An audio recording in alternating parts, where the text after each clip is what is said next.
Welcome everyone. This is COS Live, brought to you by Support the Springs and the Colorado Springs Chamber and EDC. I am Emma Mitchell and I am the Member Relations Manager for the Colorado Springs Chamber and EDC.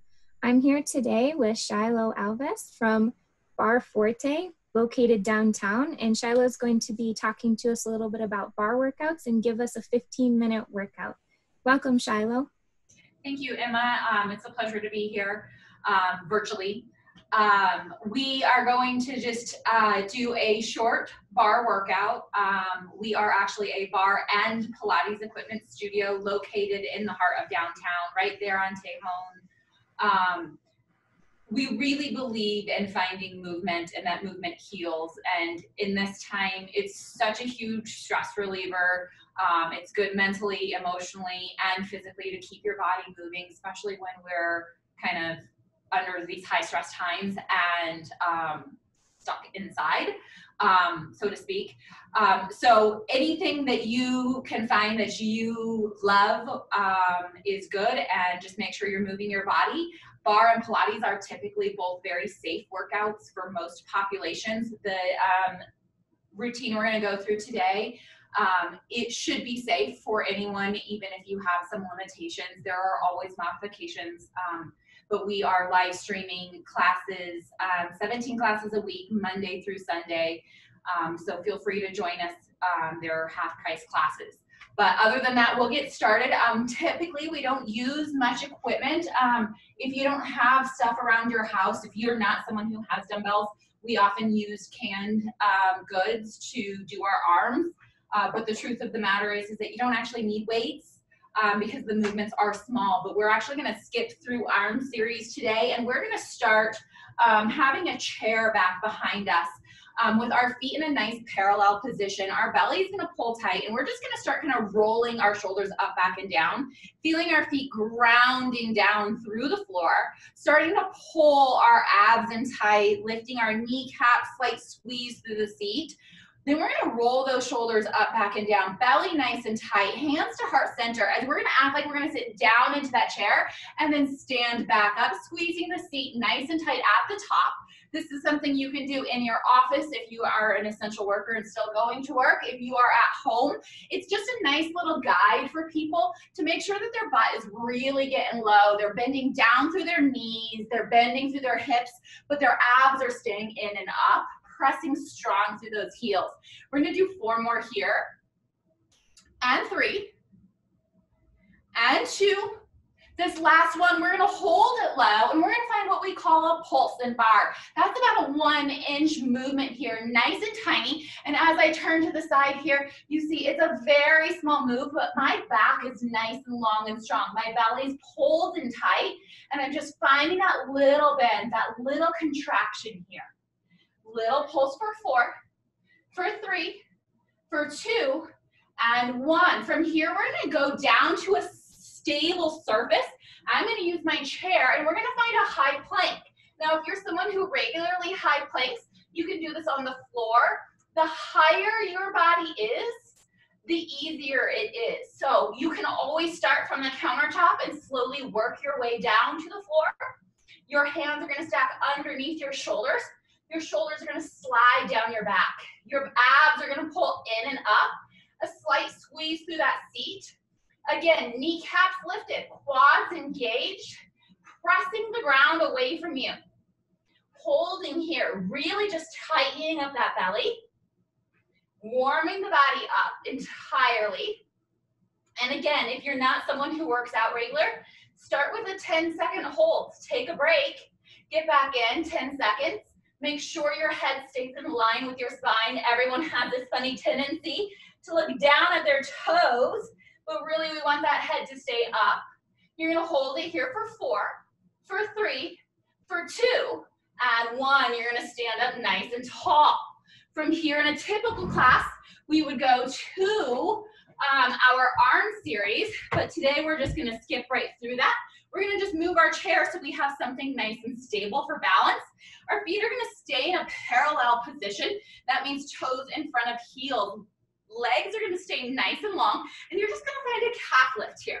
So long legs, locked knees, abs tight, shoulders relaxed, and a full range calf lift here. So really starting to warm that body up from the bottom here, finding that full range. And then we're gonna hold it at the top and find that little pulse. So it's gonna be that one tiny inch drop here. Those heels aren't resting. Your chair is there for balance. Even in bar, when we're in the studio, the bar is really there for balance. It's not there to hold your body up. We want you relying on your muscles to stay upright. You're gonna lift for 4, for 3, 2, and 1. Hold those heels nice and high. Now bend those knees, keeping the shoulders over the hips, over the feet, so you're still in that nice straight line. Abs stay engaged. You're gonna find a little pulse down now. So now that movement comes from the knees. We're shifting the work into the quads. Your calves will stay on, and you're just finding this little pulse. Now, we don't want a bouncy, pulsy thing. We want to control. We want you to feel those muscles engage and stay engaged. The goal of bar is, in fact, to fatigue each muscle group one by one and then stretch it out to build nice, long, lean muscles. And obviously, people get tired at different rates. People have different strengths. They're on a different fitness trajectory or in their journey. Maybe today's their day 1. It might be their day 100. So we always encourage people to listen to their bodies, take breaks. You're going to find this little hold down here. Abs nice and tight. Stay low. Stay in those quads. And we're going to find a little circle and shimmy around of the hips.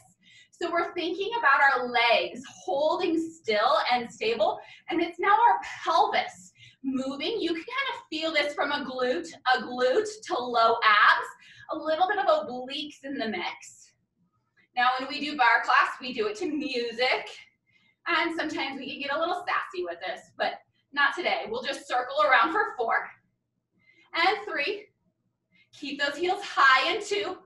And now we need to reverse. Take that circle the other direction. And again, you're really focusing on your legs, staying still and stable, finding pelvis moving while your femurs are staying straight and stable. Just that pelvis round and round, using the muscles and really focusing on your form, shoulders staying over hips. You're gonna give me 4 and 3 and 2. And now we're gonna go back to those pulses. So those little bends down through the knees. As we're doing this, I'm gonna have you glue your heels together. So your legs are gonna externally rotate all the way up from the hip. So knees are gonna track in line with the toes. Heels are connected. Your feet are apart about the size of a piece of pizza. And I want you to squeeze those heels nice and tight. That's gonna engage those inner thighs, more of those hamstrings, even though we're working through those quads. So we're gonna find a little pulse down and down and down. Nice and tiny here, nice and small. So shifting that work a little bit more to the outside edge and inside edge of our quads, not just the top. And your abs are still in, your tailbone is still slightly tucked. Pulse it down for 4 and 3. For 2, you're gonna hold it low, and I want you to imagine you have a beach ball in between your thighs, and you're just gonna squeeze that beach ball tight. Now your legs won't come all the way together, but you're gonna start to feel those inner thighs engaging a little bit more, a little bit stronger as you squeeze and squeeze and squeeze. Nice and tight, and again, no pain anywhere in the body. If this doesn't feel comfortable on your knees or your feet, you can always lower those heels down, especially when you start. Calves are very sensitive muscles, and a lot of times they end up working hard. That just put your feet flat on the floor. You squeeze in for 4, for 3, for 2, and 1. From here, we're gonna lengthen out those legs, and we're actually gonna take it to the floor to do a little bit of backside glutes and hamstring work. I'm choosing to do this on the floor because this is one of the safest places to do booty work, where you can tend to not dump into your low back, where a lot of times standing up you do. So you're just gonna lay flat onto that floor. Your feet are gonna come pretty close to your seat. Your abs are gonna stay tight. Your shoulders are gonna stay relaxed. I want your legs zipped all the way tight together, so there's no space between your thighs, no space between your feet. You're gonna just tuck your pelvis, pressing your low back into the mat, and peel your hips off the mat.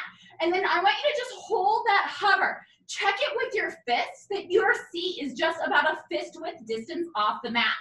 I want you to feel 10 toes pressing into the floor, the ball of your foot, the heel of your foot, and your legs are still squeezing tight together. So you're still working those inner thighs, but this little squeeze comes from the glutes.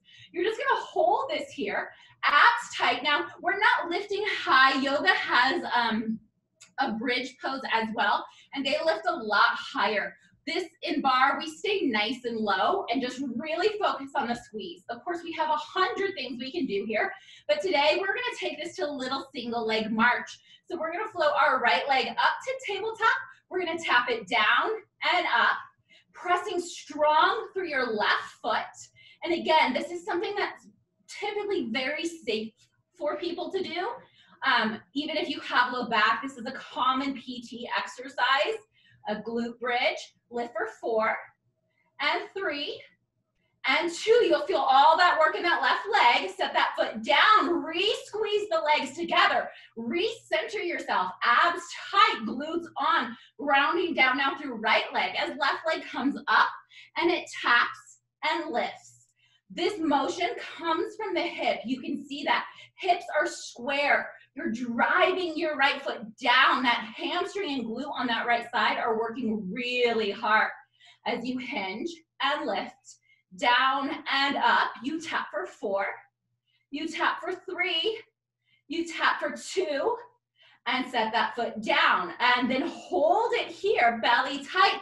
That booty's still hovering. You're gonna take those legs to a slight external rotation. So we were here standing up, heels now touching, knees slightly open out to the side, squeeze that seat nice and tight, feel the knees tracking in line with those feet, and you're gonna just tap the booty down and up, so glutes lower and glutes lift. You're squeezing the glutes tight.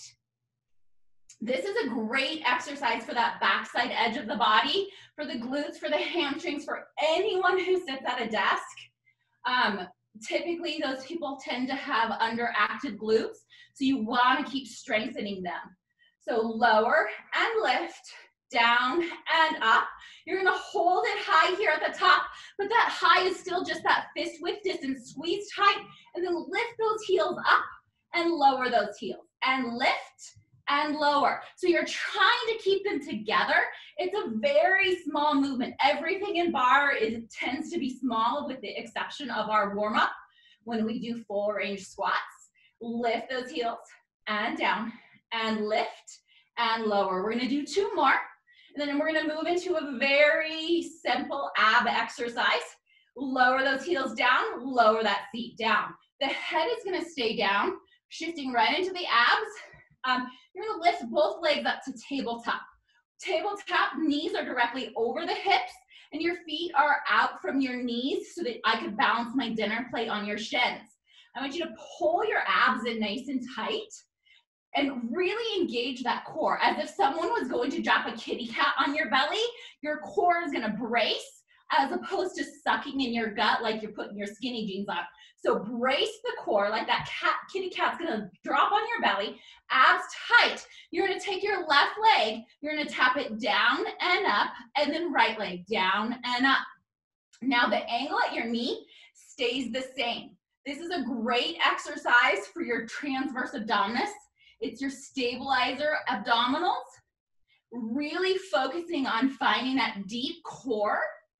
And again, eliminating that head coming off the ground so that it's safe for populations. Even people who have back issues, sometimes they shouldn't be lifting their head up off the ground. So we're just gonna avoid that altogether as you tap and lift. You should be able to feel that core nice and tight here. Tap and lift. This is actually one of my favorite ab exercises. I always tell people if this is the only ab exercise you could do, if you could only do one for the rest of your life, let it be this, because it's good. Really tightening that belly and preventing it from popping up, but squeezing the abs in. You're gonna tap for 4 and 3 and 2 And one, legs are gonna return to tabletop. You're gonna squeeze them tight. Take your hands to press into the tops of your thighs. And I want you to find an oppositional force. So your knees are gonna press in as your hands press in. So you're gonna start to feel some biceps here, but the harder you push with the hands, the harder you have to push with the legs. You should feel that tightening. My abs are totally shaking. That tightening in the core. And again, safe. This is a stable spine. So if you have disc issues, it should be safe for you to do. Holding here for 4, for 3, for 2, and 1. And then just hug it in. Let all that air go, and then you can sit yourself up nice and tall. And we are finished. That's a nice quick flow. Couldn't think of the word. Thank you, Shilo. I love that. I live in an apartment upstairs, and so every time I do other exercises, everything shakes. So I like that you didn't do any jumping. Yeah, no, it's all low impact. Barre and Pilates both are low impact, so there really isn't anything that would be loud or noisy unless someone throws their weights on the floor. Yeah. So tell me a little bit more about your business. How long have you guys been open? How many trainers do you have? All of that stuff. Okay. So we actually opened in the end of 2018. So we've really only been open for a year and a half. So this was very devastating to us. In that time, though, we have built a great community. We have about 12 instructors on staff. Most of them teach barre or Pilates as secondary jobs. I think I have me and maybe 3 others who do barre or Pilates as our primary career. We do offer rebounding classes, which is a small mini trampoline, but still low impact. But we aren't live streaming any of that, but that is a service that we do offer in the studio for a little bit more cardio. Cool. So how did you get into barre? Are you a former dancer? No, not at all. For many years, I worked in the finance industry, and I just got to a place in life where I needed to have a change. And I quit working and thought about what I wanted to do. And I decided I wanted to be a Pilates instructor. And since then, I've taught Pilates. And so I have my full comprehensive certification with my PMA registration. And I taught Pilates for a long time. And then that studio I taught at closed. So I opened up a studio in my home where I taught barre and Pilates there. And then the opportunity to open up a brick and mortar location came up, and I jumped on it because I've always loved Colorado Springs. I'm actually a native. And the thought of opening up a studio downtown and servicing the community in a way that's beneficial and healthy for people just really kind of spoke to my heart. So wonderful. Well, we're so glad that you're here. Can you give me what your Instagram and your Facebook handles are? Do you know those offhand? I do. It's Barre Forte CO Springs for both of them. Okay, perfect. Well, I'll be sure to tag you in these, and hopefully more people will start following you and get involved even during this time so they can do workouts with you live stream. Awesome. We would love to have people. And again, we just really love it when people move. There's true benefit to movement healing and the emotional and mental and physical benefits of finding healthy movement. So just find what you love and stick with it. I agree. Well, thank you so much, Shilo. We so appreciate you being here today with us and showing us that workout. Thank you, Emma, for having me. Yeah, have a good rest of your day. You too. Thank you.